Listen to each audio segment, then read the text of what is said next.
Olá, pessoal, tudo bem com vocês? Eu sou o André e é um prazer ter vocês aqui nesse momento nos assistindo e a você também que está aí nos acompanhando pelo YouTube ou querendo assistir também essa gravação mais tarde pelo Spotify. Estamos aqui para mais uma live da comunidade Praticadamente. E o nosso tema de hoje é reconsolidação de memória, escrevendo passado. Agora, se você tem a curiosidade de saber como o seu cérebro processa suas experiências, você precisa ficar aqui até o final dessa live, porque o nosso convidado especial de hoje, que é o terapeuta Lucas de Albuquerque, criador da terapia de reprogramação neural, vai compartilhar um pouco de como usar essa técnica para promover mudanças substanciais e duradouras. Ficou interessado e curioso? Então fique aqui conosco, que antes de passar a palavra para o Lucas, quero convidar vocês a participarem de nossas redes sociais, como no Instagram, no YouTube, Facebook, Spotify e também no grupo de WhatsApp. Ah, e se você gostar desse conteúdo, não se esqueçam de deixar o seu like, ok? Lucas, agora eu passo a palavra para você. Muito bom, muito bom, muito bom. Boa noite para quem está aqui ao vivo com a gente na sala do Zoom e para você que vai assistir depois também. Espero que essa aula, esse momento que a gente vai tirar juntos aqui, te traga muito conhecimento e engrandeça a sua prática de hipnoterapia. Antes de começar, eu gostaria de agradecer muito ao André, a Lilian, a Gisele, a Márcia, o pessoal aqui do Praticamente que me abriu esse espaço para falar sobre esse tema que é tão importante para os hipnoterapeutas. Então, deixa eu me apresentar. Meu nome é Lucas de Albuquerque, eu falo aqui de Porto Alegre, no Rio Grande do Sul. E, gente, eu estou em hipnoterapia desde 2017, mas eu já atendo pessoas com terapia e outras formas de terapia há mais de 10 anos. Deixa eu contar para vocês. Quando eu conheci a hipnoterapia em 2017, eu fiz sabe, um desses cursos de fim de semana. E era muito doido, porque esse curso de fim de semana era no sábado hipnose clássica e no domingo hipnoterapia. Imagina, um dia para hipnoterapia. E aí, o que aconteceu? Eu me apaixonei pela tal da hipnose da hipnoterapia. E aí eu fui aplicar com alguns dos meus clientes, dei um bônus para eles, e fui aplicar, e quando eu fui aplicar na prática, eu vi que, opa, peraí, falta alguma coisa. E foi a partir desse momento que eu vi que faltava alguma coisa que eu fui pesquisar. Peraí, vamos ver quem é que realmente sabe sobre essa tal de hipnoterapia aqui no Brasil. E aí eu fui e fiz alguns cursos nessas escolas caras de hipnoterapia, sabe? Não vou, não vou citar nomes aqui. Mas eu fiz alguns desses cursos caros. E foi muito bom, principalmente pelo networking, eu conheci muita gente legal. Porém, passou-se um tempo e simplesmente aquele método parou de funcionar.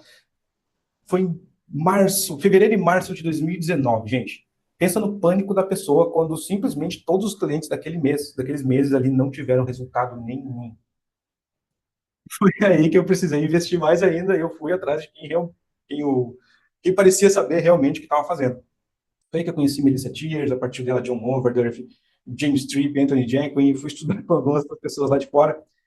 E, gente, o que eu aprendi com eles, eu vou resumir aqui muita coisa para vocês. Então, deixa eu compartilhar minha tela, porque eu achei que eu já estava compartilhando. Então, vamos lá.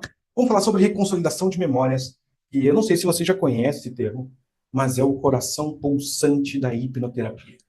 Inclusive, regressão de memória, que é uma prática muito comum dentro da hipnoterapia, só funciona por causa da reconsolidação de memórias. E é justamente esse mecanismo que a gente vai aprofundar aqui hoje. Vamos lá. Deixa eu fazer aqui uns disclaimers. Gente, eu gosto de interação. Eu não gosto daquelas coisas chatas, sabe? Ficar uma pessoa falando, todo mundo ouvindo. Então, deixa eu pedir para vocês. Se tiver dúvida, se eu estiver indo muito rápido, comenta aqui no chat. Estou com o chat aqui aberto para poder ouvir vocês, para poder responder as dúvidas. E eu também fazer algumas perguntas, porque olha só, deixa eu perguntar, por que você acha que uma terapia funciona?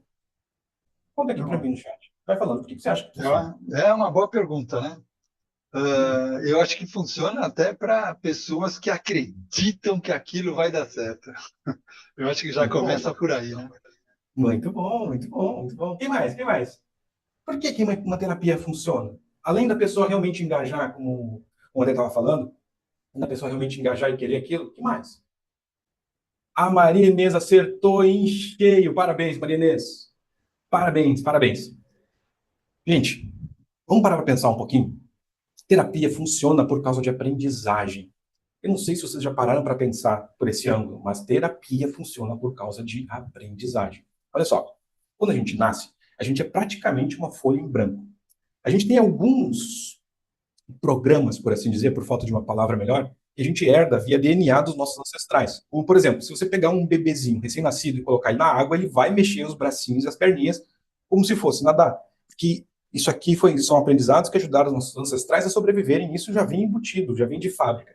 Porém, aprendizados de experienciais, emocionais, eles acontecem a partir do momento que a gente nasce. É a diferença, inclusive, entre o filhote de um cachorrinho e um bebê da espécie humana. Para e pensa a diferença que existe. Porque o filhote de um cachorrinho, de um gatinho ou de qualquer outro mamífero, ele já consegue se locomover, ele já consegue se alimentar, ele já consegue mais ou menos se comunicar, ele já consegue fazer um monte de coisas que um bebê humano não consegue.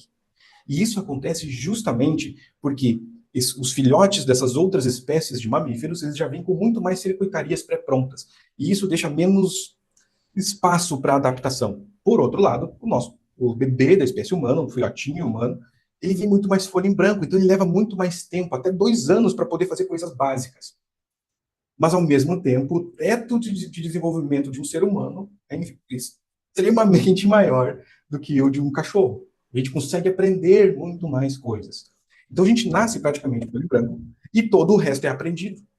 Todo o resto é aprendido. Guarda essa. Porque quando a gente fala sobre ser humano, basicamente tudo sobre ser humano é memória. Praticamente tudo é memória. Os seus hábitos são memória. Pegar um garfo e uma faca para cortar um bife é memória. E quando a gente está trabalhando, então, com o cérebro, o que a gente quer mesmo é fazer aquele cérebro, aquele sistema nervoso, aprender coisas novas, aprender coisas diferentes do que ele já aprendeu. Porque quando a gente pensa por essa lógica, até mesmo o problema que o cliente traz para você no consultório foi aprendido em algum momento. Concorda comigo? Faz sentido? Comenta aqui no chat para mim. Então, hoje a gente vai falar, enquanto a galera vai falar no chat aí, hoje a gente vai falar um pouquinho sobre essa revolução que foi a descoberta da reconsolidação de memórias. A gente vai explicar um pouquinho também sobre como que o cérebro funciona na terapia. Eu vou falar um pouquinho sobre algumas coisas que não te contaram sobre hipnoterapia. A gente vai entrar um pouquinho em trauma e depois eu vou te explicar por que hoje é seu dia de sorte.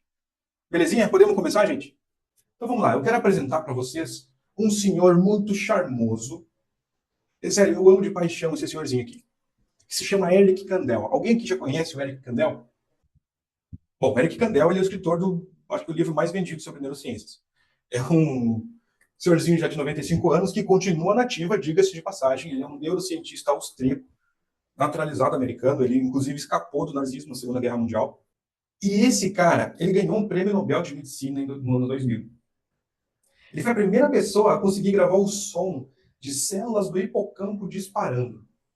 Só que tem uma coisa aqui, ele meio que deu o start na descoberta da reconsolidação de memórias.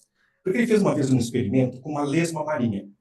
Por que uma lesma marinha? Porque é um dos sistemas nervosos mais rudimentares que a gente tem acesso hoje. É muito simples. Então ele pegou uma lesma marinha e fez um condicionamento nessa lesma marinha. Esse condicionamento consistia em ele pegar um ferrinho que dava choque, e aí ele dava choque na lesma marinha, e a lesma marinha tem um sifão que se fecha para expelir água. Então ele dava o choque e o sifão se fechava, dava o choque, o sifão se fechava, dava o choque, o sifão se fechava. Condicionou. A ponto de nem precisar mais dar o choque, era só encostar na lesma marinha que o sifão dela já se fechava. A partir disso, ele conseguiu isolar um neurônio sensor da pele e um neurônio muscular, que dava origem ao movimento muscular do sifão. Eles conseguiram extrair esses neurônios, conectaram esses neurônios de volta ali numa cultura e começaram a fazer o estímulo do neurônio sensor e olhar no microscópio o que acontecia. E foi aí que aconteceu o seguinte, o que ele descobriu? Que quando o núcleo do neurônio era estimulado, várias coisas aconteciam, né? O potencial elétrico era liberado e tudo mais, mas ele descobriu uma coisa muito interessante. Algumas partículas de RNA mensageiro eram liberadas. Então, ali em cima, a gente vê meio que essa explosão elétrica no núcleo do neurônio, e aqui nesse videozinho da direita de baixo, a gente vê o RNA mensageiro viajando pelo axônio, que é o corpo do neurônio, sabe? Onde ele vai se conectar com outro neurônio. Então você vê a partícula caminhando, só que quando ela chega lá na sinapse, ela libera instruções para a construção de proteínas. E essas proteínas, como tu vê ali aquelas questõezinhas, aquelas raminhos verdinhos crescendo, são como se fossem novas conexões entre esses neurônios. Então, estimulava o neurônio, mandava o RNA mensageiro, quando chegava lá na sinapse, o que acontecia? Construía-se mais proteína que ia aumentar a conexão entre esses dois neurônios. Ficava fisicamente mais robusta essa conexão. E foi isso que ele descobriu. E isso era uma coisa simplesmente genial. E aí ele foi dar uma palestra. E nessa palestra tinha esse outro cara aqui, que se chama Karim Nader. E o Karim Nader, ele ouviu a palestra do Eric Kandel e ele, caramba, peraí, ficou pensando, né? E se a gente bloqueasse essa proteína, o que será que ia acontecer? E aí ele pegou e fez um experimento com ratinhos. Muito similar, inclusive, ao da lesomania. Ele pegava o ratinho, colocava numa gaiola, o chão dessa gaiola dava choque, não era um choque muito forte, era só um choquezinho, tá? Só que antes de dar o choque, ele tocava um som. Então ele tocava o som e dava o choque. Tocava o som e dava o choque. Tocava o som e dava um choque. E isso criava um condicionamento de medo. A ponto de, depois que foi feito o processo de condicionamento, só de ouvir o som, o ratinho já congelava de medo, mesmo sem receber o choque. Isso é um condicionamento. No outro dia, ele pegava esses ratinhos que tinham sido condicionados, eles abriam a cabeça do ratinho e inseriam lá tipo, uma mangueirinha que no momento que o ratinho ouvisse o som e congelasse, eles iam injetar um composto químico que bloqueia essa proteína que constrói, que aumenta as redes neurais, as conexões neurais. E foi isso que ele fez. E quando ele conseguiu fazer isso, ele pegou o ratinho que tinha sido condicionado, beleza, tocou o som, o ratinho congelou, ele injetou o composto e depois ele testou isso. Tocava o som e o ratinho não congelava mais de medo. Olha que coisa interessante. Ele apagou um condicionamento de medo do cérebro do ratinho. Você tem noção do que é isso? O cara foi lá e apagou uma memória de medo. É bizarro. Bloqueando essa proteína. E foi assim que o Karim Nader, junto com os colaboradores dele, tem vários outros pesquisadores, tá, gente? Eu vou citar só alguns, porque senão a gente ia ficar horas aqui falando. Mas ele foi um cara que avançou muito a pesquisa de reconsolidação de memórias. E agora eu quero mostrar uma outra pesquisadora para vocês. Eu não sei se vocês já ouviram falar da Meryl Kingt. Ela é uma pesquisadora da Universidade de Amsterdã e ela faz reconsolidação terapêutica de memórias em seres humanos. Só que não com técnicas terapêuticas, ela faz com fármacos, com remédios. Tem um documentário dela, se não me engano, no YouTube. Só que acho que não tem em português, gente. Mas é basicamente o seguinte, vou contar algumas das cenas. Tem um momento em que ela pega um cara que tem fobia de aranha. A fobia é fobia. E ela coloca esse cara mais ou menos ali 1 metro de um terrário, um aquário. E dentro desse aquário tem uma tarântula peluda, feiona, assim, horroroso aquele bicho. E tem uma tarântula ali, viva. E aí ela abre, abre a portinha desse terrário, então a aranha tá ali quietinha, mas ela pode pular no cara a qualquer momento. E o cara já começa a ter reações fóbicas. E ela pede para ele dar um passo à frente e ficar bem na frente da mesa. O cara dá um passo à frente, está quase chorando já de medo. Ela ainda pede para o cara colocar a mão bem na pontinha do terrário, bem na portinha ali, a centímetros da aranha. E ali o cara tem a reação fóbica master. O cara desaba com essa reação fóbica, é o extremo. Quando o cara chega nesse nível de ativação, ela fecha a portinha, tira o cara da sala, leva ele para uma outra salinha, dá um copo d'água e ela dá um beta-bloqueador para ele. Eu não vou falar o nome do remédio porque eu não quero encorajar vocês. Não façam isso em casa, crianças. Nem todo mundo pode tomar beta-bloqueadores. E ela dava um beta-bloqueador pro cara. E mandava o cara embora. Basicamente era isso. Fazia uma entrevista curtinha, dava uma água, dava o beta-bloqueador, mandava o cara para casa. 24 horas depois, o cara tinha que voltar. Quando ele voltava, o cara chegava a pegar a areia na mão. Fazer carinho na areia mesmo. O mesmo cara que 24 horas antes parecia, sei lá, chorando, parecia uma menininha chorando de tanto medo que ele tinha da aranha. 24 horas depois, ele pegava a aranha na mão.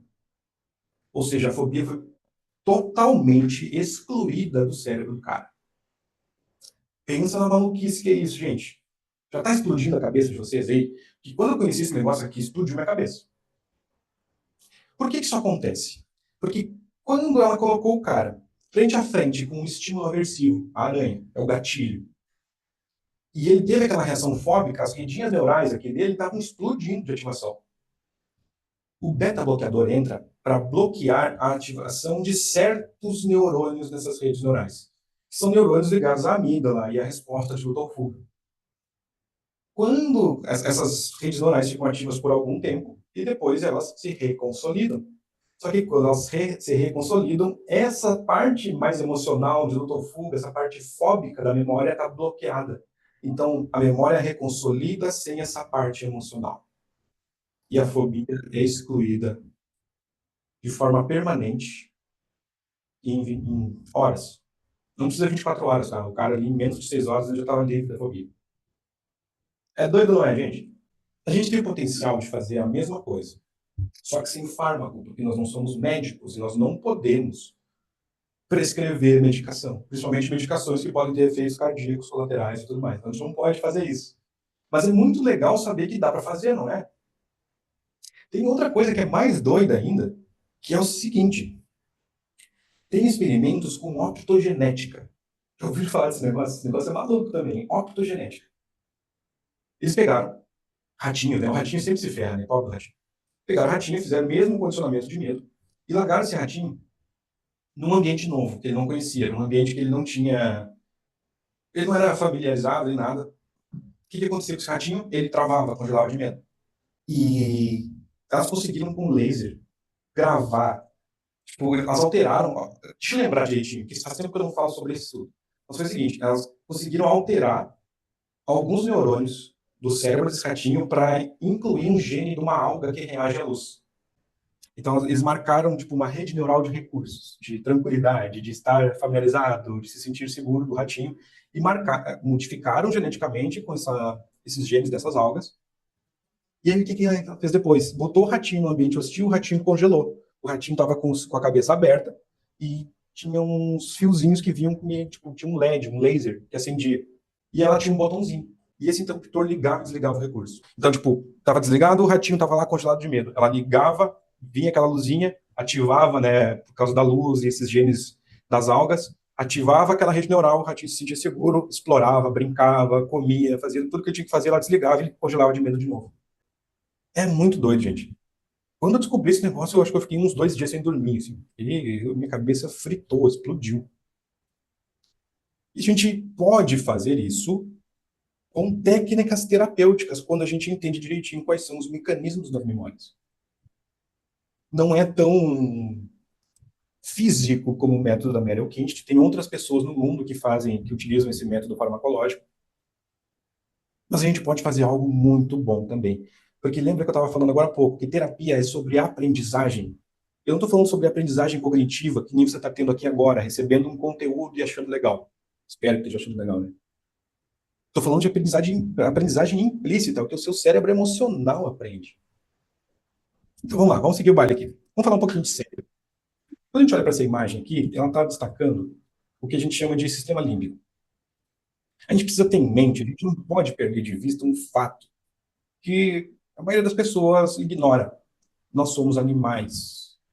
A gente esquece disso, mas nós somos animais. E, além disso, nós somos mamíferos. Mamíferos têm algumas qualidades específicas, diferente dos répteis, diferente das aves.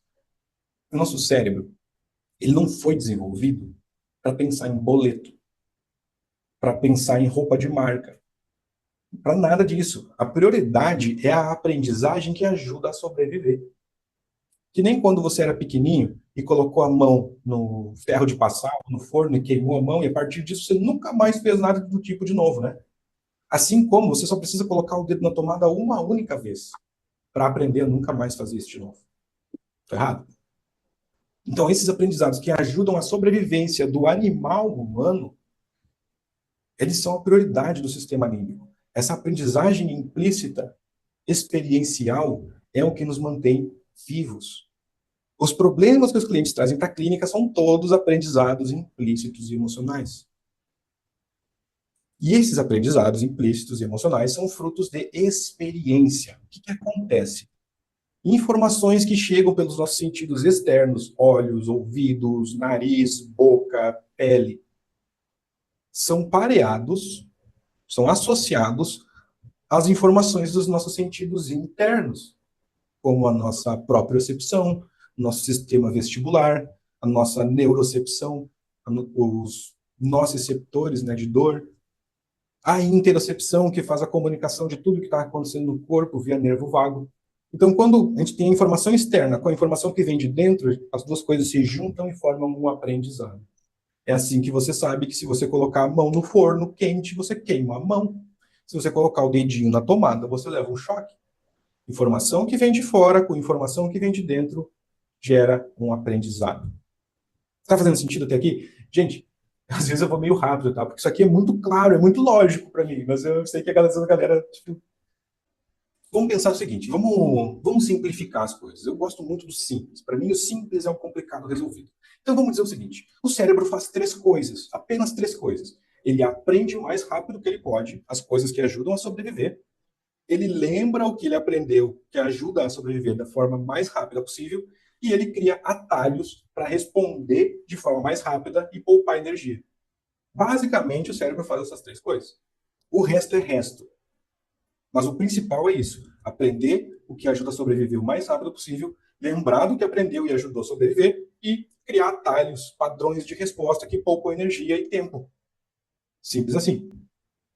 E como que tudo isso se organiza? Através de redes neurais. Pensa em vários neuroninhos de mãos dadas.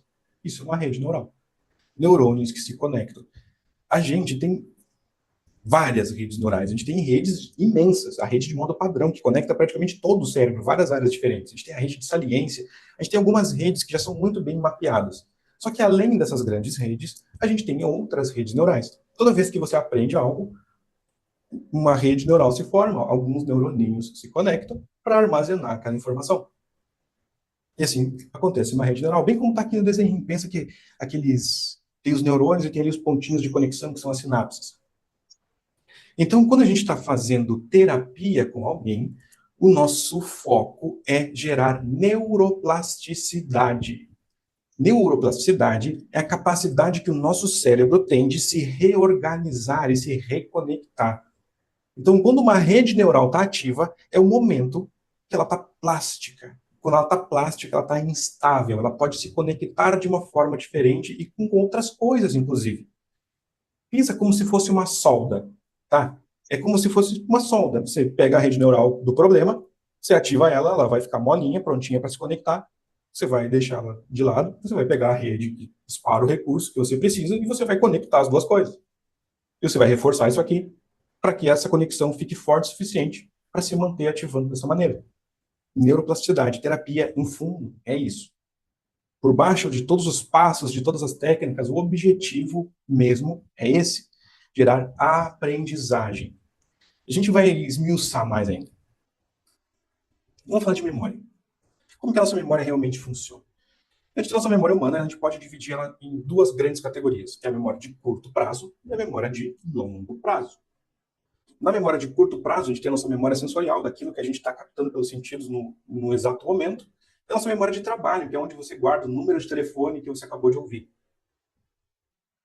Fora isso, a gente tem a nossa memória de longo prazo, que são as declarativas, aquelas memórias semânticas, de conceitos, de ideias, de palavras. As memórias episódicas, de eventos, de coisas que aconteceram. E a gente tem as memórias não declarativas, que são memórias de procedimento. Você não precisa pensar para amarrar os tênis, para cortar um bife, para andar de bicicleta. Tudo isso é memória de procedimento. E a gente também tem as nossas memórias que são puramente emocionais. Elas não têm conteúdo, elas são só uma sensação. Depois você vai entender o porquê que é importante saber disso, gente. Tá ficando claro até aqui? Beleza, fala comigo no chat, gente. Eu gosto de conversar. Vamos lá. Como é que a coisa acontece? A gente tem uma entrada sensorial. Estava falando sobre isso agora há pouco. A gente tem uma entrada sensorial. E essa é a nossa memória sensorial. Tem um monte de coisa que chega. Tipo, são milhões de bits de informação que a gente recebe a cada momento. Só que a gente não consegue prestar atenção em tudo. Então, a informação que a gente não presta atenção, ela já é perdida. Ela já nem vai para a memória de curto prazo, para a memória de trabalho.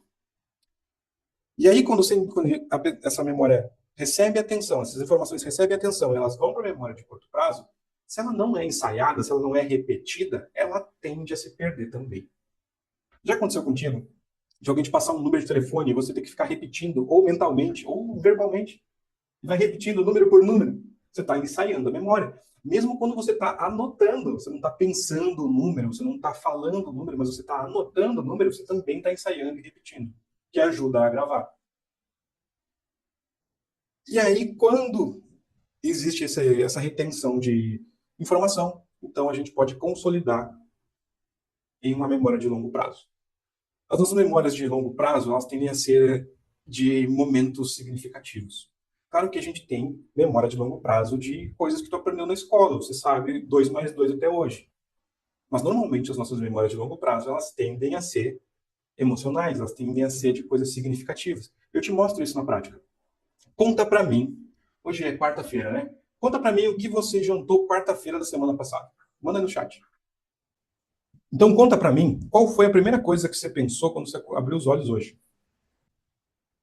Qual foi a terceira pessoa com quem você se comunicou terça-feira da semana passada? Pois é. Mas e se a gente pegasse, por exemplo, cara, onde é que você estava? O que estava acontecendo no dia, sei lá, que o Senna teve aquele acidente em Imola? Para quem já é mais velho, né? Ou onde é que você estava quando você recebeu a notícia das Torres Gêmeas, do 11 de setembro? Quando a gente pega eventos assim que têm um significado maior e que causaram um impacto emocional, é muito mais fácil a gente lembrar onde a gente estava, o que a gente estava fazendo.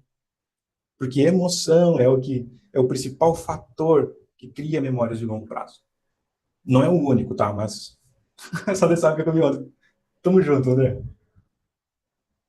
Não é o único fator que gera memória de longo prazo, mas é o principal. Porque lembra que o objetivo maior é sobreviver. Não é aprender matemática. Não é ficar rico, milionário. Não é nada disso, é sobreviver. Nós somos animais, a gente não pode esquecer disso. Então, é basicamente assim. A gente tem uma memória de curto prazo que ela está instável. Quando ela está sendo codificada, ela ainda está instável. O processo de consolidação. Então, a Marcinha falando, ó, Torres Gêmeas eu lembro, realmente foi muito marcante. Eu lembro exatamente do momento que eu estava na escola, eu estava na sétima série, se não me engano, naquele dia. Ó, estou entregando a idade aí, não façam contas. Eu estava chegando em casa e a minha mãe contou que, nossa, uns aviões acertaram as Torres Gêmeas. Eu, caramba, como assim? Eu lembro até hoje. Então, olha só, quando a gente está adquirindo uma memória, quando a gente está codificando ela, ela está instável. É o processo de consolidação de memórias que leva ela do curto prazo para o longo prazo, que torna a memória mais estável. Até por ali, mas um pouco mais estável. Depois, acontece o oposto, porque a gente vai fazer a reativação dessa memória. Quando a gente lembra, a gente reativa a memória. Então, ela vem para o curto prazo de novo. Quando ela vem para o curto prazo de novo, ela está instável novamente. E aí depois acontece o processo de reconsolidação, que é ela voltar para o longo prazo e ficar mais estável novamente. Basicamente é assim. Quando fica instável, quando você lembra da memória, principalmente se você está com um estado emocional relacionado a ela ativo, falando de terapia, tá? A neuroplasticidade pode acontecer. Porque quando você lembra de uma memória, você não está tocando um filme, você não está reproduzindo uma foto. Eu não sei se você está familiarizado com isso, mas é basicamente o seguinte: as informações externas chegam pelos nossos sentidos, elas chegam numa pecinha do nosso cérebro que se chama tálamo. E o tálamo é como se fosse a central dos correios. Ela recebe essas informações e redireciona para as partes especializadas do cérebro. Então, as informações visuais vêm aqui para o córtex occipital, o córtex visual. As informações auditivas vão para o córtex auditivo. As informações somatosensoriais vão para o córtex somatosensorial. O tálamo faz esse redirecionamento. E quem grava mesmo a memória é uma pecinha chamada hipocampo. Então, vem para o tálamo, vai para o hipocampo e vai ao mesmo tempo para as áreas especializadas do cérebro e, puf, consolida a memória. Quando você reativa, quando você lembra a memória, essas informações específicas estão saindo dessas áreas do cérebro e o hipocampo está juntando de novo as pecinhas, ou seja, ele não está reproduzindo, ele está reescrevendo a memória. E ela fica totalmente instável nesse momento. E quando ela fica instável, a gente pode fazer a terapia. Porque a reconsolidação terapêutica de memória é justamente isso. A gente tem uma memória de longo prazo que está estável, a gente vai reativar ela, ela vai vir para o curto prazo, vai ficar instável. Quando ela está instável, a gente vai fazer uma intervenção terapêutica para atualizar essa memória, para adicionar recursos, para adicionar emoções, para adicionar mais perspectiva. E quando a gente encerra esse processo de adicionar recursos, informações, atualizar essa memória, e ela volta à memória de longo prazo e se estabiliza de novo, ela se estabiliza do jeito que ela ficou quando a gente fez a intervenção. É que nem o que a Meryl Kindt faz, só que ela suprime o medo através do fármaco. Aqui a gente não suprime nada, a gente atualiza, a gente expande os recursos, a perspectiva, as emoções envolvidas. E aí a memória se reconsolida. Sim, ressignificação acontece aqui. Porque ressignificação, se você parar para pensar, é dar um novo significado. Então, só ressignificação não é terapia de verdade. É uma parte apenas. Tem muito mais coisas, porque é sobre aprendizagem. Eu vou entrar nos detalhes maiores sobre isso, acho que ainda hoje, ainda antes de encerrar. Mas ficou claro para vocês? O desenho aqui, eu me puxei no desenho, né? Ficou bom o desenho. Mas ele está muito claro. Você reativa, quando você reativa, você deixa instável, você adiciona informações, você atualiza aquela memória e ela volta e se reconsolida com as informações que você adicionou. Essa é a terapia. É isso que acontece. E isso não acontece só na regressão de memória. Porque deixa eu te falar, eu trabalho muito com hipnoterapia conversacional. Meu estilo favorito de trabalhar é conversacional, é sem transe, é sem olhos fechados, sem nada disso. E nem sempre eu acesso memórias do passado. E ainda assim eu faço a reconsolidação de memórias. Mas não importa se é hipnose clássica, se é hipnose de Hellman, se é hipnose ericksoniana, a gente não está falando de hipnose, a gente está falando de neurologia, a gente está falando de neurobiologia. Então não importa a hipnose, é como o cérebro funciona. Não importa se você vai usar hipnose ericksoniana, se você vai usar hipnose clássica, se você vai usar uma conversa, como eu faço. Não importa. O que importa é que são essas condições que precisam acontecer para que a neuroplasticidade ocorra. Ocorrendo neuroplasticidade, o cérebro da pessoa muda e o problema não volta, porque mudou neurologicamente, as redes neurais se reconectaram. Isso é o que eu chamo de neuroeducação. Não depende de hipnose, não depende de Erickson, não depende de Dave Elman, não depende de nada disso. A gente está falando de cérebro. O cérebro é o mesmo, seja ericksoniano, seja Dave Elman, seja o que for. Nem sempre só a conversa resolve, mas você não sabe o tipo de conversa que eu faço, né, Cristina? Talvez eu fale um pouquinho sobre isso hoje, mas o foco aqui é na reconsolidação de memórias. Melhor, deixa eu te responder isso agora. Olha só. O que precisa acontecer de verdade é ativar o problema, distanciar do problema, né, neutralizar, no sentido da pessoa, de acalmar a pessoa, gerar um alívio emocional, porque se não gera um alívio emocional, a pessoa continua filtrando o mundo pelo trânsito de problema. Então a gente desativa o estado emocional. Quando a gente ativou o estado emocional, aquela rede neural fica ativa por um tempo. A gente neutraliza o estado, mas a rede neural continua ativa. Então a gente vai buscar uma rede neural de recurso. O que aquela pessoa realmente precisa para reeducar o cérebro dela? Pegando isso, a gente pode juntar as duas coisas. Eu tenho um processo inteiro sobre isso. E acontece de forma conversacional. Não é uma conversa qualquer, um bate-papo de boteco, uma conversa estruturada para gerar neuroplasticidade e reconciliação de memórias. Porque, inclusive, eu vou adiantar um negócio aqui para vocês, tá? Nem todo problema que o cliente te traz vai ter uma memória declarativa por trás. O que é uma memória declarativa, episódica? É aquela que tem uma cena. Às vezes a memória é só emocional, ela é só uma sensação. Se o hipnoterapeuta não sabe disso, fica forçando, é dia ou noite, sozinho acompanhado, o cérebro vai autocompletar as lacunas. É isso que o cérebro faz. Eu vou explicar isso melhor quando a gente chegar aqui nos loops preditivos no próximo slide. Mas é isso que o cérebro faz, ele autocompleta as lacunas. Se você ficar pressionando, o seu cliente vai criar uma memória falsa. As nossas memórias já são falsas, mas memória falsa criada em terapia pode ser extremamente tóxica. Nosso cérebro emocional, ele funciona mais ou menos o seguinte, ele é como se fosse uma pequena máquina do tempo.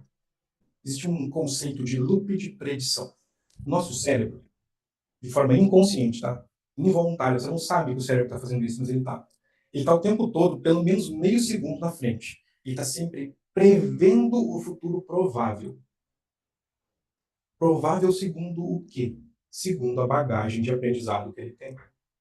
É por isso que um cliente ansioso fica ansioso, porque o cérebro dele aprendeu que determinadas coisas são perigosas.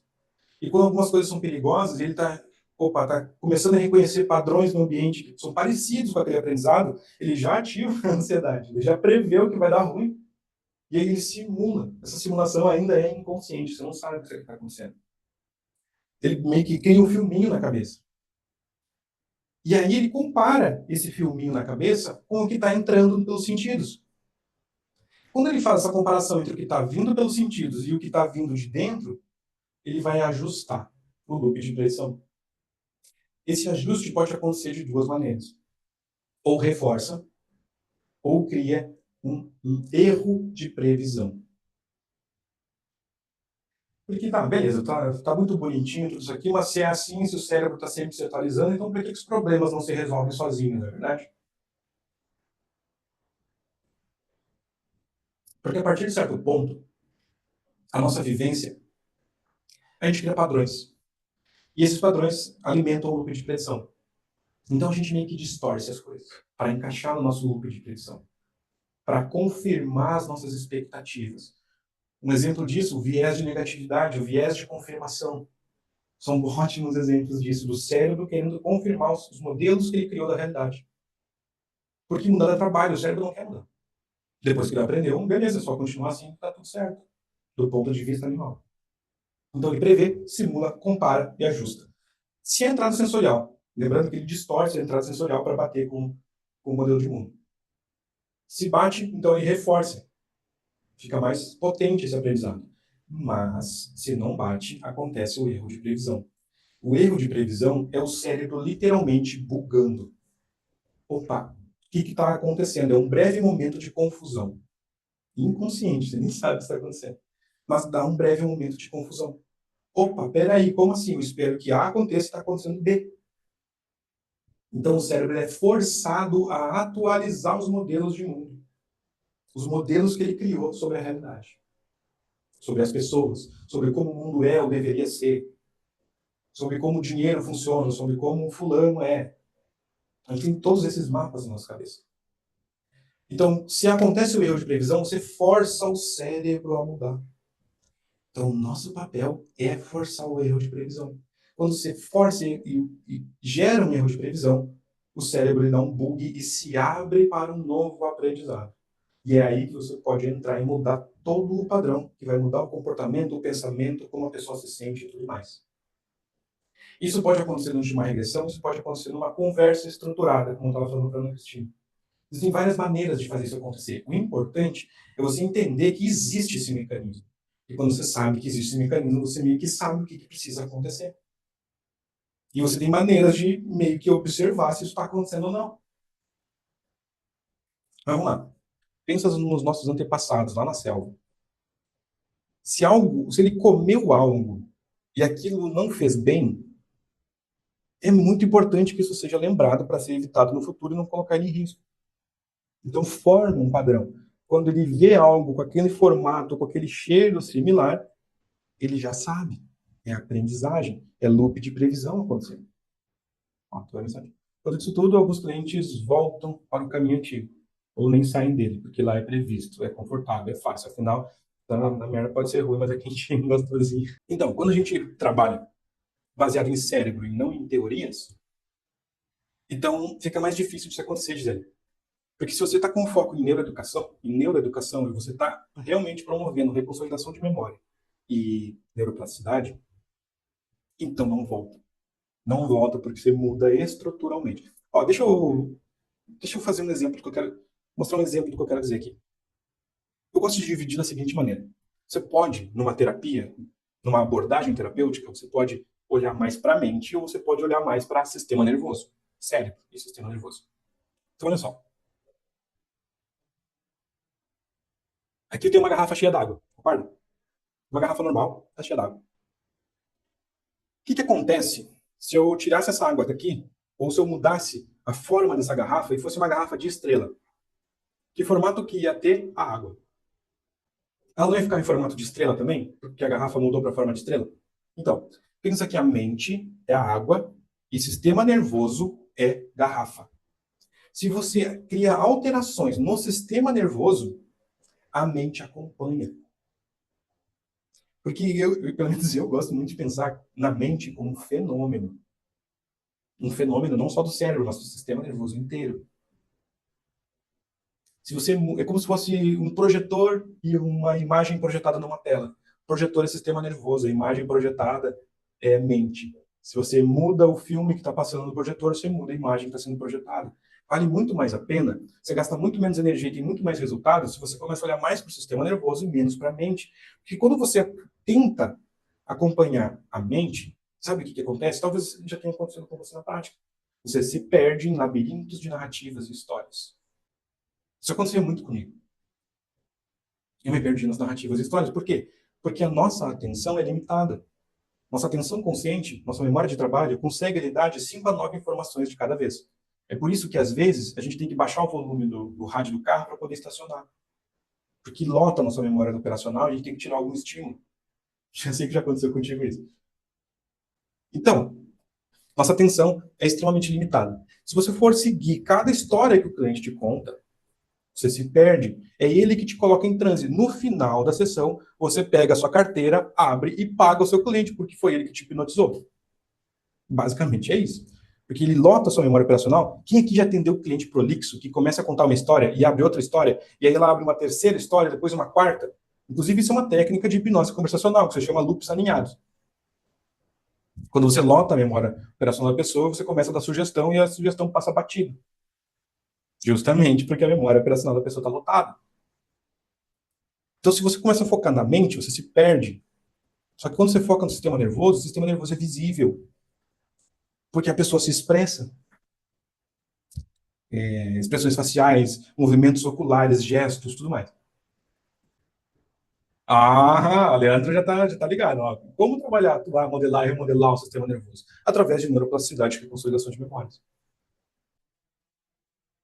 Segundo as dores da criança, dá muito certo, mas é sempre uma. Gente, quase sempre um aprendizado na infância. A maioria das vezes. Só que olha só.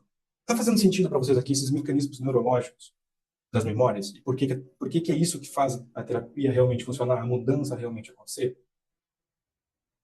Porque se você parar para pensar, é lindo o potencial que isso tem. Pensa, você pode reconsolidar memórias.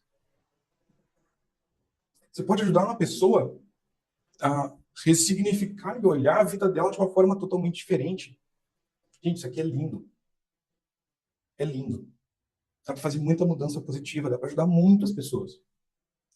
Só que nem tudo são flores. E agora eu preciso te contar o que não te contaram no curso de hipnose que você fez, provavelmente. Quem aqui conhece, não sei se todo mundo aqui vai conhecer, mas isso aqui é um clássico. Dodge Viper. Dodge Viper surgiu na década de 80, se não me engano, ele foi lançado em 1983 e era o supercar americano, o supercarro, motor V10 e isso e aquilo, super potente, um absurdo de potente. E a hipnoterapia é como esse Dodge Viper, arrojado, bonito, rápido, potente, motor V10. Achando que era uma Ferrari. Não, é um Dodge Viper. É um Dodge Viper. E se bobear, o Dodge Viper era melhor que muita Ferrari, gente. Deixa eu te ser sincero. Mas tem uns poréns aqui. A hipnoterapia é como o Dodge Viper. Rápido, potente, possante, bonito, elegante, atrativo e tudo mais. Mas tudo que ele tem de potente, rápido, ele tem de perigoso.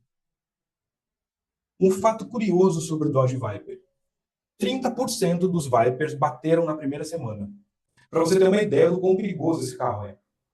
Ele é super potente, mas ele é meio incontrolável. 30% dos Vipers bateram na primeira semana. Não foi batidinha, foi perda total, quase. Tanto que esse carro ganhou o apelido de criador de viúvas, de tanta gente que morreu pilotando esse carro. A hipnoterapia é como o Dodge Viper. Ele tem de rápido e potente, ela tem de perigoso. E agora que a gente vai começar a entrar num lado meio que sombrio da hipnoterapia. O que eu vou dizer agora, por favor, não me entenda mal. Eu não quero te desestimular. Nada, longe disso. Eu quero que você seja o melhor hipnoterapeuta, a melhor hipnoterapeuta que você puder ser. Mas para isso, a gente precisa parar de ignorar os perigos e os problemas. Faz sentido? Porque se você ignora os perigos, você não está deixando mais seguro. Pelo contrário, você está sendo mais imprudente. Mesmo que isso seja inconsciente e sem querer. Então vamos lá, gente. Provavelmente vocês nunca ouviram falar do caso Gary e Holly Ramona. Na década de 90, surgiu uma polêmica gigantesca nos Estados Unidos, por causa de uma terapia que surgiu, que é importante a gente falar disso para vocês entenderem o perigo das teorias malucas e suas premissas. A premissa dessa terapia era que todos os problemas da vida adulta surgiam a partir de abusos sexuais na infância. E a terapia, basicamente, era buscar essas memórias. Se você está dizendo para o seu cliente que o problema dele é de um abuso sexual na infância, e você vai buscar essa memória, você vai criar essa memória lá. Que o cérebro completa padrões e é super sugestionável. Foi o que aconteceu com o pobre do Gary Ramona. A filha dele foi atendida por terapeutas que seguiam linhas bem parecidas com essa. Chegaram a usar até amital sódico com ela. Se você não sabe, amital sódico é o soro da verdade, chamam de soro da verdade. Para recuperar essas memórias do suposto abuso sexual que ela sofreu na infância, que estava deixando ela com crise de pânico. Qual foi o resultado disso? A Holly acusou o Gary de abusar dela sexualmente diversas vezes na infância. E quando ela fez essa acusação, o Gary, que era muito bem posicionado numa multinacional, perdeu o emprego. A filha dele já não falava mais com ele, ele perdeu o casamento também. Ou seja, o Gary se ferrou. Se ferrou bonito. E essa moça que está aparecendo nessa foto grande é uma das maiores especialistas em memória que existe na atualidade. Ela se chama Elizabeth Loftus. Ela tem alguns livros escritos sobre isso. Ela testemunhou em vários casos de acusação baseado em memórias falsas. Inclusive nesse.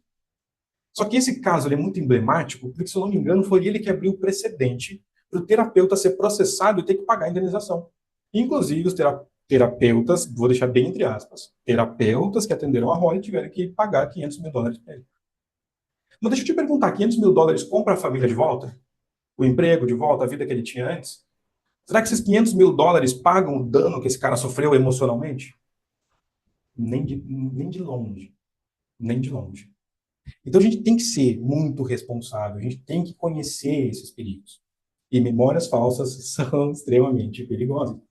A própria Elizabeth Loftus fala nos artigos e nos livros dela sobre a questão da sugestionabilidade. E ela atua, como eu estava falando, ela atua como consultora, como testemunha de defesa em vários desses casos.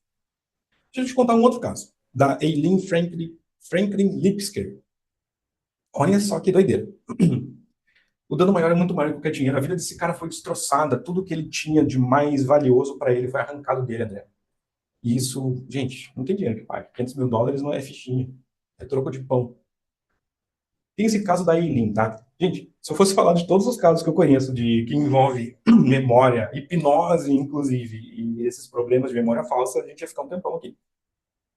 A Eileen, ela do nada começou, tipo, ela olhou para a filhinha, a bebezinha dela, e quando ela olhou para a filhinha, a bebezinha dela, ela lembrou, pô, teve um flash, 20 anos atrás,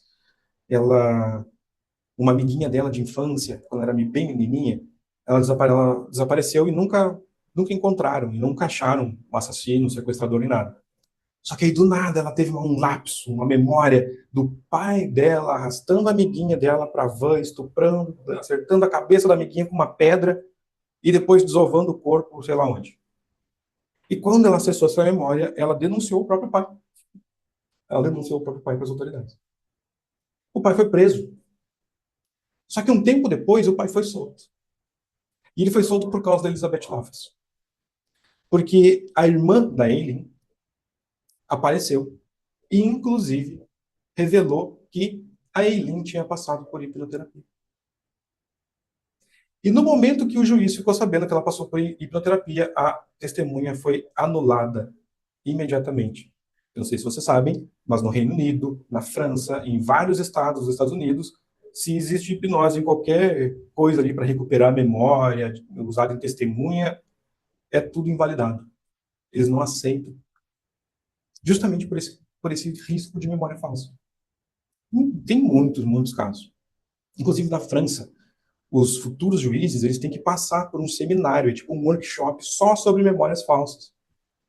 Para eles saberem o que fazer quando estiverem andando com testemunhas. Para eles saberem que, opa, peraí, a memória dessa testemunha, ela é relativa, ela é subjetiva, ela não representa fatos e apenas percepções. Um outro caso é o do Donald Thompson. Esse aqui já é mais famoso, talvez você já tenha ouvido falar. Ele foi acusado de estupro. Uma moça foi brutalmente estuprada. E, e ela reconheceu ele e acusou. Só que era impossível ele ter estuprado ela. Sabe por quê? Porque no momento do estupro, ele estava dando uma entrevista na TV. Então ele tinha um álibi perfeito. Ele estava dando uma entrevista na TV, ele estava ao vivo na TV. Milhares de pessoas viram ele na TV, não podia ter sido ele. O que aconteceu? A TV estava ligada enquanto ela era brutalmente estuprada. Ela associou a imagem e a voz dele ao estupro, e não o rosto do estuprador. E ela acusou ele. Ainda bem que ele não teve muitos problemas, afinal ele tinha um álibi perfeito. Olha que coisa doida, gente. Memórias falsas, elas são extremamente tóxicas. Principalmente quando envolvem familiares e... Inclusive, a American Psychology Association, né, o órgão regulador americano de psicologia, orienta que psicólogos e terapeutas que forem utilizar qualquer método de recuperação de memórias precisam, obrigatoriamente, informar os clientes sobre memórias falsas, sobre o perigo disso acontecer, sobre que aquela memória, opa, peraí, é só a tua percepção do que aconteceu, não exatamente o que aconteceu, e explicar tudo isso.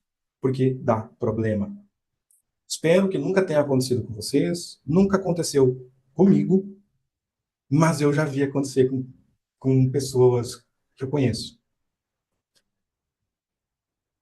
Muito bom, Lilian, muito bom. Então a gente chega no efeito Pernalonga. Vamos responder a pergunta lá que o pessoal estava rindo. O negócio é sério, gente. Inclusive, a própria Elizabeth Loftus que eu estava falando, ela criou o efeito Pernalonga. Isso aqui foi um estudo que ela fez. Ela chamou estudantes da universidade que ela trabalha, apenas estudantes que já tinham ido para a Disney, que já tinham tido experiência de estar na Disney.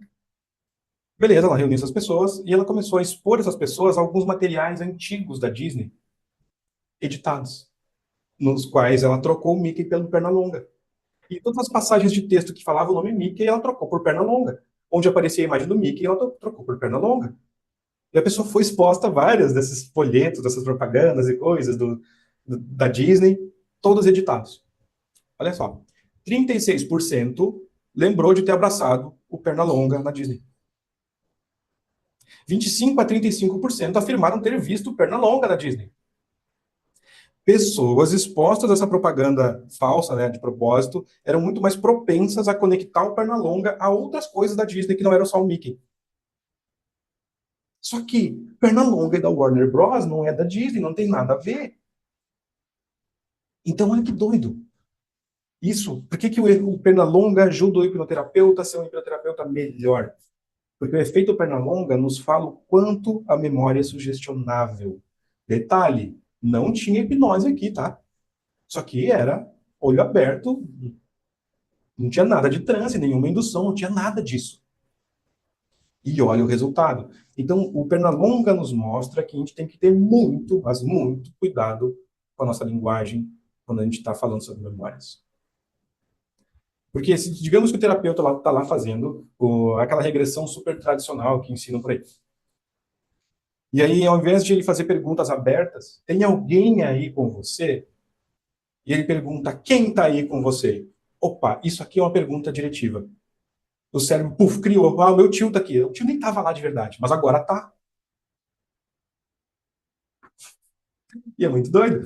Porque tem pesquisas que mostram que as pessoas que passam por hipnose, elas tendem a acreditar mais nas memórias. Elas acham que as memórias são mais verdadeiras, enquanto a hipnose, comprovadamente, cientificamente, comprovadamente, produz mais memórias falsas. Isso foi estudado, tem estudo que mostra isso. Hipnose gera mais memória falsa. Tem estudos que fizeram regressão pinpoint, sabe? Quando tu, volta para os 3 anos. Pegaram pessoas e separaram em 2 grupos. Um dos grupos passou por hipnose com regressão pinpoint. Volta lá nos 3 anos. O outro grupo foi só tipo, cara, pensa aí nos teus 3 anos de idade, lembra aí de alguma coisa. Foi isso. E aí eles contataram a família dessas pessoas. O grupo que não passou por hipnose tinha muito mais concordância de informação entre as lembranças dos pais e das pessoas. Enquanto o grupo que passou por hipnose tinha muito mais discrepância. Hipnose tende a gerar mais memória falsa do que memória verdadeira. Existe esse mito de que você chega acesso inconsciente, lá estão as memórias verdadeiras. Isso é um mito. Quando você usa hipnose, você está muito mais propenso a pegar a memória falsa, principalmente se você não cuida da sua linguagem. Menor deslize, você pode levar a terapia para um outro lado. Por isso que o Pernalonga nos ensina a ser terapeutas melhores. Tem uma outra moça muito legal, se chama Julia Shaw. A Julia Shaw era uma psicóloga criminal forense do Reino Unido, se eu não me engano. E tem um estudo em que ela criou memórias falsas nos estudantes. Ela anunciou o estudo, claro que ela não disse que era um estudo sobre memórias falsas, ela disse que era um estudo sobre memórias de infância. O que ela fazia? Ela pegava, entrava em contato com os familiares dessas pessoas que iam participar do estudo, pegavam algumas informações sobre coisas que aconteceram, tipo onde moraram, alguns eventos que aconteceram, quem eram os amigos e tal. Então, a Julia Shaw entendeu o seguinte: apenas com exercícios de imaginação, só fechar os olhos, sem hipnose, sem transe profundo, sem indução, sem nada. Só a pessoa fechando os olhos e imaginando. Em pouquíssimos encontros, ela conseguiu fazer essas pessoas, 70% dos participantes, ela conseguiu convencer eles que eles cometeram um crime que nunca aconteceu. Como que ela fazia isso? Qual que era o mecanismo? Ela inseria algumas informações verdadeiras, tipo, aos 14 anos você morava em tal cidade, o seu melhor amigo se chamava tal. Às vezes esse é o único trecho verdadeiro. O resto era tudo sugestão, tudo invenção. E em pouquíssimo tempo ela convenceu 70% dos participantes que eles cometeram um crime que nunca aconteceu. É muito fácil criar memória falsa. A gente cria memória falsa sozinho, o tempo todo. Só que se fazer isso em terapia e poder prejudicar, acabar com a família de alguém é complicado, concorda? A gente precisa ter cuidado, a gente precisa entender esses mecanismos que a gente possa evitar. Tá claro para vocês aqui alguma dúvida sobre memória falsa?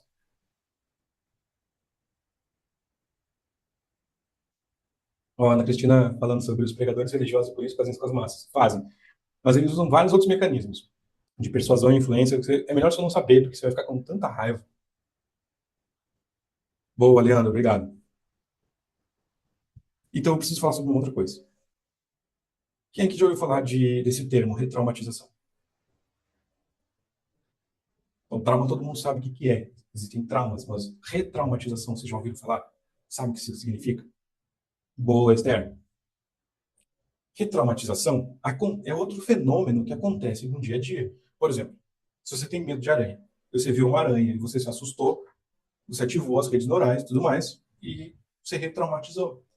Você fortaleceu as conexões entre essas redes neurais. Isso é um retrauma, uma forma de retrauma.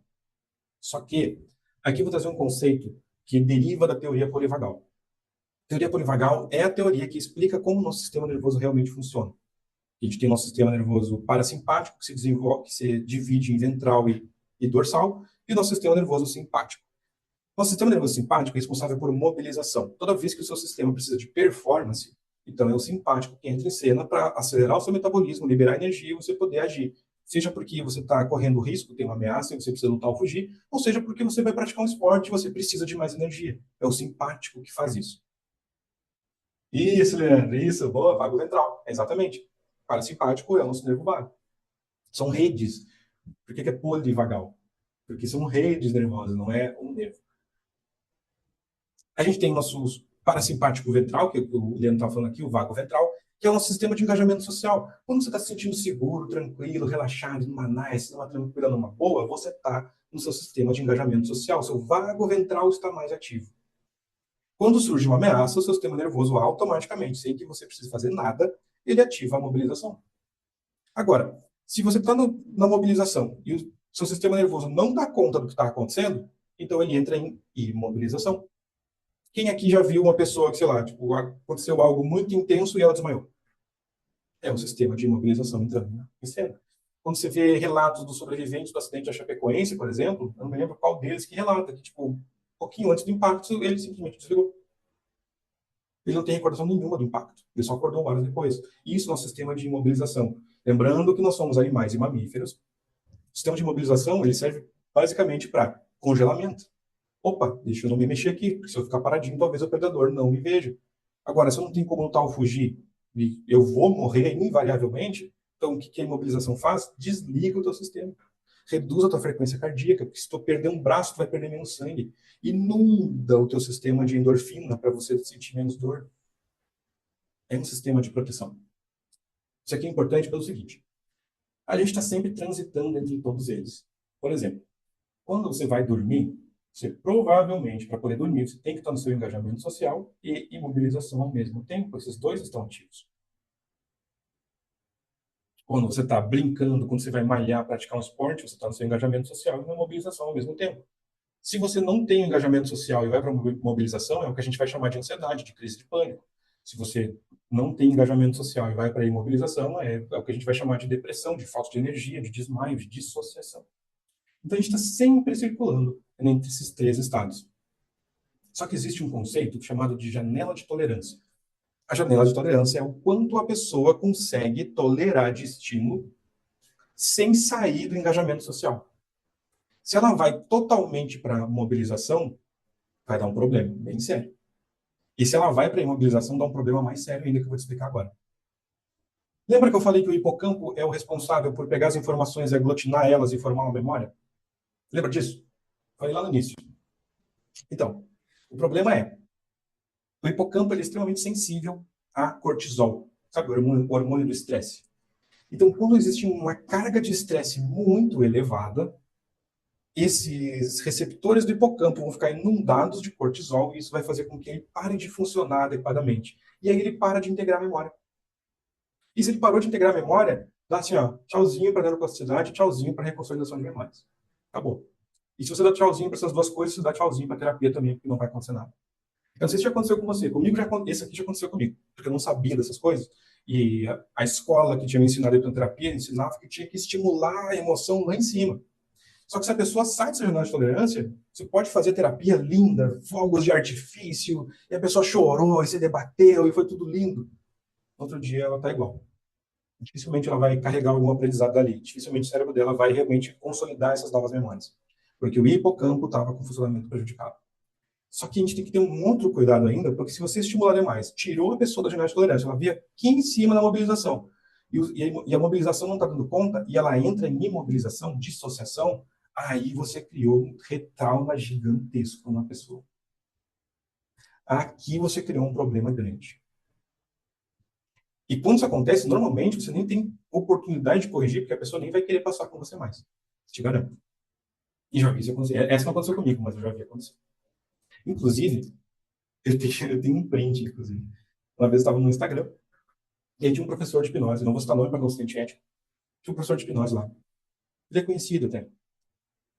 E aí ele falando, não, porque você tem que estimular a emoção, porque o cliente tem que chorar mesmo, tem que gerar catarse, isso, aquilo, não tem problema. Ele falando que tem que ser assim mesmo, que nada de ruim vai acontecer, porque esse é o processo. E aí uma aluna dele comentou embaixo. Só que aconteceu comigo e a cliente acessou uma memória de um estupro, voltou revivendo a cena do estupro, e ela me descreveu certinho ali no comentário que era uma resposta de imobilização, tipo, ela dissociou, abriu os olhos, levantou e foi embora. E não quis mais saber. E não voltou mais. E eu cheguei a ficar curioso, com o que será que aconteceu com essa mulher? Porque, gente, sério. Deixa eu passar. Tá claro até aqui? Tá. Porque olha só, vamos falar sobre dois dos grandes tipos de trauma. Porque eu sei que a maioria das pessoas acha que trauma é trauma. Mas não é. Não é porque a gente tem várias categorias de trauma. A gente tem trauma de desenvolvimento. A gente tem... Mas eu separo nessas duas grandes categorias, que é para deixar mais fácil, mais simples. A gente tem trauma agudo e trauma complexo. Provavelmente, se você trabalha com regressão, já aconteceu com você de... Eu lembro que quando eu comecei, eu pensava, nossa, eu vou acessar uns momentos muito bizarros. E normalmente eram umas coisas tipo, era a criança que foi esquecida na escola. E ela acordou e estava sozinha. Eu achava que ia acessar uma cena super cabulosa, assim, tipo Hollywood. E acessava essa cena, só que na época eu não sabia que isso era trauma complexo. Eu achava que ia acessar sempre trauma agudo. Qual que é a diferença? Alguém aqui é piloto de carro? Não? Tá. Porque olha só, pensa comigo. Um piloto de carro, ele tem treinamento para dirigir rápido. Se ele derrapar, ele sabe o que fazer. Se ele capotar, ele sabe o que fazer e tudo mais. Concorda? E tem treinamento para isso. E quando ele tem treinamento para isso, o sistema nervoso dele está preparado para isso. Esse cara, se ele está na estrada e o caminhão corta a frente dele, tira ele da estrada, ele sai derrapando, quase capota, por causa do treinamento que ele tem, da vivência que ele tem, o sistema nervoso dele está muito mais preparado para isso. Então, dificilmente o sistema nervoso desse cara vai ser sobrecarregado a ponto de ele traumatizar. Só que se isso acontece comigo ou contigo, a chance de nós traumatizarmos com isso é muito maior, porque o nosso sistema nervoso não está pronto para isso. Não tem todo esse treinamento, não aconteceu isso antes, não sabe como lidar. Então, o trauma agudo é quando algo acontece que é avassalador e esmagador, assim, tipo, ultrapassa os recursos do nosso sistema nervoso para lidar. Na prática é isso aqui. Quando a pessoa entra em imobilização, o sistema nervoso dela não tem recursos para mobilizar e dar conta do que está acontecendo, então ela vem aqui para a imobilização. E é aqui que o trauma agudo acontece. Talvez você já tenha visto memórias desse tipo, que na verdade ele é só como se fosse uma foto, ou só um filminho. O hipocampo está tão prejudicado que ele não tem a capacidade de guardar uma memória, um filme daquele evento. Normalmente é um retrato. Isso é um trauma agudo. Quando a gente fala de transtorno de estresse pós-traumático, normalmente a gente está se referindo a traumas agudos. Todos nós temos traumas complexos e traumas agudos. Todos nós passamos por situações, mas nem todo mundo desenvolve transtorno de estresse pós-traumático. Mas todos nós temos. Então, quando existe um risco de vida, onde o sistema nervoso não é capaz de lidar e dissocia, isso é um dos principais preditores que um trauma agudo se instalou. Só que o trauma complexo, ele é o contrário. Ele... O trauma complexo é o contrário, porque ele não é um evento de grande impacto emocional, tipo uma guerra, um atropelamento, um abuso forte, uma brutalidade. O trauma complexo, normalmente, são esses eventos pequenininhos. Não tem tanto impacto emocional, que normalmente acontecem lá na infância e que são interpessoais. Lembra, nós somos mamíferos. Mamíferos, não é que eles gostam de conexão social, eles precisam de tribo para sobreviver. A gente só chegou onde a gente chegou pela nossa capacidade de formar sociedades, certo? Então, qualquer coisa que impacte o nosso mundo interpessoal vai gerar problemas. Então, esses pequenos eventos, eles não são tão intensos, mas eles são repetidos. Eles são prolongados. E ele é muito mais pernicioso, ele é muito mais perigoso do que o trauma agudo. Porque o trauma agudo normalmente vai envolver uma resposta de luta ou fuga intensa. Afinal de contas, o seu sistema nervoso entende que tá sendo ameaçado. Trauma complexo, não. O trauma complexo, ele molda quem você é. Trauma complexo é o que molda a tua identidade, é o que molda as tuas crenças, é o que molda os teus valores. Ele é muito mais venenoso, por assim dizer, porque o impacto que ele tem na vida da pessoa dura a vida inteira. Então, lidar com um trauma agudo e com um trauma complexo são questões totalmente diferentes, porque você não pode reviver a memória de trauma agudo. Se você joga a pessoa de novo lá, você não sabe o que vai vir de cena. Você joga lá, a pessoa volta lá numa brutalidade que ela sofreu e o sistema nervoso dela tem uma alta chance de dissociar. Se ele dissociou, você retraumatizou essa pessoa de uma forma feia. E a consequência pode ser feia mesmo. Então, essa é uma questão bem complexa, Esther. Pai ou mãe narcisista, trauma complexo total. Total. Eu atendi uma cliente que teve pai e mãe narcisista. Foram 3 meses de trabalho intenso, mas hoje ela está super bem. As pai e mãe narcisistas foi uma coisa muito, muito punk. Abuso sexual repetido normalmente encaixa em trauma agudo externo. Inclusive, não quero entrar nisso para não expandir muito o assunto, mas existe uma coisa chamada estilos de apego. Estilos de apego são adaptações do nosso sistema nervoso a nossos relacionamentos com nossa mãe, nosso pai, quando a gente é bebezinho, até 1 ano de idade. E existe um estilo de apego que é o apego desorganizado. Teoria do apego, exatamente, né? Exatamente, do John Bowlby. E tem um estilo de apego que ele é desorganizado. Ele é como se fosse ambivalente, ele é como se fosse o ansioso e o evitativo ao mesmo tempo, tudo junto e misturado. E normalmente essas pessoas, elas são as que menos percebem que elas estão num relacionamento abusivo. Tem estatística que mostra isso. Porque exatamente não sei. Quer ver uma outra estatística interessante? Nos Estados Unidos, cerca de 20% das pessoas têm o apego desorganizado. E cerca de 20% das pessoas têm transtorno de estresse pós-traumático, trauma agudo, associação. As duas coisas estão intimamente relacionadas. Então, quando a gente lidar com trauma agudo, primeira coisa, a gente nunca revive a cena. Aliás, você não precisa reviver a cena nunca, nem um trauma complexo. Quando eu estou fazendo o trabalho de reconstrução de memórias, a pessoa só entra na cena quando ela já tem recursos. Mas ela nunca entra de cara na cena. Gente, dúvidas até aqui? Ah, muito obrigado, muito obrigado. Ó, para vocês, ó. Ah, tem essa criança também, tá, gente? Bom, então, gente, qual que era a minha ideia aqui? Eu queria mostrar para vocês o potencial quase infinito que a gente tem com a reconsolidação de memórias, atuando e ajudando pessoas a atualizarem aprendizados que elas tiveram lá atrás. Porque pensa comigo, olha só que doido. Boa parte dos nossos traumas e desses aprendizados experienciais a gente tem quando a gente é criança. E normalmente esses aprendizados eles vão acontecer quando a gente não tem muitos recursos para lidar com as coisas, concorda? Então essas memórias elas precisam urgentemente de atualização. A perspectiva de uma criança é totalmente diferente da perspectiva de um adulto. O que mais? A capacidade de abstração de uma criança, de entender o que está acontecendo.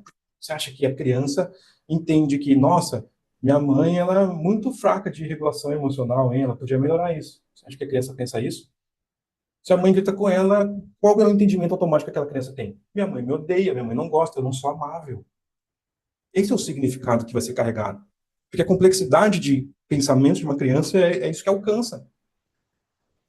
Só que esse aprendizado fica até que ele seja atualizado. E a reconsolidação de memórias é a porta de entrada para essa atualização. Putz, ainda não consegui ligar o Né com o CREA, mas está no caminho. Poxa, aí agora eu vou dormir triste. Ou começa a achar que isso é amor. Isso acontece também. Eu só tô vendo um monte de gente que entra em relacionamento abusivo. E que acha que ciúme descontrolado é uma demonstração de afeto. É raro, mas acontece com uma certa frequência, né? Caramba. Vamos lá. Porque esse aqui é o finalzinho da apresentação, tá, gente? O que eu tenho para falar agora é um outro assunto. Mas eu vou ser bem breve, tá? Juro. Porque hoje é dia de sorte. Ah, tem dois casos para contar aqui, mas eu tive uma cliente, rapidinho. Tive uma cliente, quando eu trabalhava com regressão. Foi a minha primeira cliente que me pagou mais de R$ 2.500. E ela me pagou mais de R$ 2.500 porque ela tinha três processos que ela queria fazer. Um era o luto da avó que tinha partido, uma ansiedade no trabalho e uma depressão que ela sentia, que ela tinha sido diagnosticada. E aí a gente fez os dois primeiros, da avó e o da ansiedade. Da ansiedade precisou de umas 3 sessões, era muita coisa. E ela nunca voltou para olhar essa depressão que ela tinha. E eu chamava, ela sempre dava uma desculpa, não dá, tá muito corrido, tô trabalhando, não dá tempo. E nisso passou todo esse tempo, a regressão que eu fazia simplesmente parou de funcionar, e eu fui estudar com a Melissa Tiers. E quando eu voltei com o método conversacional da Melissa Tiers, aqui para o Rio Grande do Sul, treinei bastante isso, fiquei bom nesse negócio, modéstia à parte. E eu chamava, Jéssica, volta, volta, volta, volta. E eu tive que falar para ela, olha só, eu nunca mais vou fazer aquele processo contigo. Vai ser bem diferente agora, a gente vai dar risada, vai ser uma conversa, vai ser bem divertido. Aí ela veio. Ou seja, ela não queria passar por aquele processo de novo. Porque, olha só, aquele processo que eu fazia, de uma escola que começa com O, gente, é baseado numa teoria dos anos 80, que tem um total de contato com a realidade de zero. Zero. Menos um. É uma teoria maluca. Depois, entendendo mais sobre o sistema nervoso, sobre como o cérebro realmente funciona, eu falava, caramba, que besteira que eu fiz, que sorte que eu tenho de não ter lesionado nenhum cliente. Assim como eu tenho uma amiga próxima que fez várias terapias com até instrutores de hipnoterapia dessa escola aí, e ela só foi piorando, piorando, piorando até chegar à beira do suicídio. E aí foi a conversa, Ana Cristina, essa conversa estruturada que eu estava te falando, que ajudou ela a reverter isso, sair, tá viva até hoje. Exato, Esther, exato. Então, olha só, levando tudo isso em conta, eu vou ser bem rápido aqui. Eu criei um treinamento chamado Trauma Informed Hypnotherapy, porque Trauma Informed quer dizer que está informado sobre a prevalência dos traumas, sobre o impacto dos traumas. Quer dizer que a gente leva em conta o real funcionamento do sistema nervoso, coloca a segurança em primeiro lugar. Outro princípio muito importante do cuidado trauma informed é um termo que é muito mais popular nos Estados Unidos, lá fora, na Europa, aqui no Brasil ele está recém começando a chegar. É se adaptar às necessidades do cliente, porque nem todo problema vai ter memória declarativa, você não pode depender só de regressão. E a gente atua com base em neurobiologia e não em teoria maluca e aleatória. Porque, olha só, gente, eu pensei nisso aqui hoje, fiquei orgulhoso. Sabe aquele momento que tu dá um alto high five? Foi esse. Quando eu pensei, caramba, hipnoterapia não é terapia do passado. Muita gente, inclusive, chega para mim até hoje e fala assim, nossa, eu quero fazer uma regressão, porque eu quero descobrir o que aconteceu. Não é nesse sentido. Eu estou falando dos anos 80 mesmo, de teoria maluca, de que existe um subconsciente que está guardando todas as memórias o tempo todo, sendo que biologicamente isso é impossível. Sendo que biologicamente é impossível você guardar memórias diante dos 3 anos. O cérebro não tem capacidade de formar essas redes neurais ainda. E aí foi que eu me liguei, que, na verdade, a terapia é a terapia do futuro. Porque, gente, isso aqui é futurista demais, é quase ficção científica o que a gente pode fazer com a reconsolidação terapêutica de memórias, com neuroplasticidade. Vocês não têm ideia, o céu é o limite. E olha lá. Então, Trauma Informed ele é a terapia do futuro quando a gente combina isso com a hipnose. E a gente pode melhorar a experiência do cliente. A gente pode ter muito mais clareza no processo, sabendo observar o sistema nervoso. A gente pode usar os recursos naturais do sistema nervoso, como a reconsolidação de memória, como a neuroplasticidade e tantas outras coisas, evitar retrauma e memória falsa tóxica, ter muito mais flexibilidade e, com isso, ter muito mais segurança e confiança. Algumas das coisas que eu vou trazer nessa formação em Trauma Informed é teoria polivagal aplicada à hipnoterapia. Eu tenho uma aula no YouTube, procura lá, Sou Hipnose, teoria polivagal. Eu tenho uma aula introdutória de teoria polivagal, se vocês quiserem saber, tá? É gratuito, só ir lá olhar. Como trabalhar com trauma agudo sem gerar retraumatização, como trabalhar com trauma complexo para gerar o máximo de reeducação neural, para o cliente mudar absurdamente, como fazer terapia de partes, terapia do luto, terapia do perdão, aqui um parênteses, é um método de Ho'oponopono que eu adaptei para terapia de partes. E, gente, eu fiz uma oferta criminosa, ela só vale até amanhã às 23h59. Eu vou dar de bônus umas técnicas exclusivas que eu desenvolvi aqui, de adaptações que eu faço de técnicas gringas que eu conheço o tempo todo. Tem alguns workshops aqui do Efeito Lux, que é um desses processos que eu criei, sobre como gravar áudios terapêuticos, como criar conteúdo persuasivo para o Instagram. Eu tenho até um agente GPT que cria conteúdo persuasivo com copy. A jornada de acompanhamento é você guiar um processo, tendo o meu olhar junto, a gente vai fazer em grupo, cada um vai lá, faz as duplas, troca a terapia, eu vou estar olhando, tirando dúvida e orientando. Vou dar de bônus ainda o Conversas Mágicas 2.0, que é a arte do rapport genuíno. Eu chamo isso de criar o efeito melhor amigo. Já aconteceu contigo? De conhecer uma pessoa numa festa, num lugar, e do nada parece que conhece ela há anos? O Conversas Mágicas é sobre gerar esse efeito para o seu cliente simplesmente se abrir contigo desde o minuto 1 da terapia. Vou dar de bônus aí na reestruturação profunda, que é o meu método de alinhamento de valores, que é tipo, você alterar a motivação que a pessoa tem para alguma coisa e fazer a terapia numa área inteira da vida, sei lá, financeiro. Você alinha os valores de finanças e você cria mudanças em toda essa área da vida. A Healing Induction é um processo que eu criei para lidar com memórias somáticas, que não tem memória declarativa. Vou dar acesso vitalício e comunidade para quem entrar até amanhã às 23h59. Então, só o para título é 1.497, mas de bônus tem mais 3.432 de bônus. E é isso. Eu vou deixar o link aqui no chat. Guarde esse link, porque ele não vai estar em outro lugar.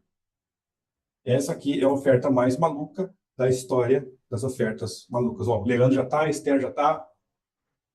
Guarde esse link, porque ele só é válido até amanhã às 23h59. Ele não vai ficar disponível depois disso, você não vai achar em nenhum lugar. Se tiver dúvida, pode me falar agora, pode me chamar, estou lá no Praticamente, pode me chamar no privado, estou aqui para responder todas as dúvidas. E, da minha parte, obrigado. Deixa eu parar de compartilhar e tomar uma água, que eu não aguento mais falar. Pronto. Ufa! Vou, mas eu vou deixar no. Você falou que essa tua promoção aí é até amanhã, né? É. Ah, eu não falei o valor, né? Olha que burro, eu cortei o slide. Oi. É 12 de 49,70. Cara, dado. Porque eu estou fazendo esse pré-lançamento. Na verdade, eu lancei essa oferta segunda-feira na aula de mentoria que eu dei. E eu resolvi trazer, até pedir licença para trazer essa oportunidade para o pessoal do Praticamente. E ela só vale até amanhã. Depois eu vou entrar no período de venda oficial. E aí o preço vai se manter, mas não vai ter aquele monte de bônus legal ali, não. Porque é Eu vou maluquice que eu tô deixar. fazendo, gente. Eu vou, É eu vou maluquice. deixar esse vídeo, vai ficar aberto no YouTube a partir de hoje até sexta-feira. E sexta-feira vai ter o replay dessa gravação. Então, quer dizer, Não, quem beleza. acessar pelo YouTube até amanhã tá legal. Tá legal. É isso. Porque eu vou mudar o link daí. Esse link vai ser desativado amanhã às 11h59. Tá, E aí perfeito. depois só não vai ter os bônus. Um monte de bônus. É maluquice. Devia ser ilegal o que eu fiz, cara. Devia ser legal mesmo. Perfeito. Gente, Faz o seguinte, Lucas, me fala, passa as tuas redes sociais, deixa aqui uhum. gravado. Sim, beleza. Lucas de Albuquerque, ponto oficial. É isso E, aí. cara, eu mudei meu canal do YouTube. Eu esqueci o nome dele agora. Eu mudei ele faz pouco, mas se eu não me engano é Mas, Neurochief. mas você acha que se procurar por Lucas de Albuquerque, ele acha no YouTube? Ah, deve achar sim. Sim. Quem quiser, tem uma aula sobre teoria polivagal, que tá, modéstia à parte, tá muito boa. Eu fiz em parceria com o grupo da Sou Hipnose. Só colocar lá, Lucas de Albuquerque ou Sou Hipnose Polivagal, vocês vão achar. Lá eu explico Então, bastante de teoria polivagal, só que não está atualizado. E aí agora eu atualizei, eu estudei muito mais sobre isso. E agora, nessa formação, eu vou trazer umas coisas assim que, gente, não é desse planeta. ok. Então, vou fazer o seguinte, vamos fechar aqui. Quem quiser Beleza. continuar aí, pode, só para a gente poder fechar aqui a gravação, tá? Então, pessoal, Beleza. é isso aí, Lucas. Estamos encerrando mais uma aula live, né? E espero que vocês tenham gostado. Lembrando a todos que entrem, sigam o Instagram do Praticadamente, que assim vocês irão receber os comunicados de todas as nossas próximas aulas que vamos ter por aí, tá? Em nome do Praticadamente, agradecendo imensamente ao nosso convidado especial de hoje, Lucas de Albuquerque, a todos que estão aqui presentes ao vivo, e para continuarmos evoluindo juntos, eu convido a todos a interagirem conosco, deixando seus comentários, sugestões e feedbacks. Isso é muito importante para que possamos melhorar sempre e trazer o melhor conteúdo para vocês. Não se esqueçam de curtir, compartilhar e de se inscrever em nossas redes sociais. Assim, juntos, podemos fazer a diferença e transformar a vida das pessoas. Vamos nos despedindo e a gente se vê, então, na nossa próxima aula do Praticadamente. Até lá, pessoal!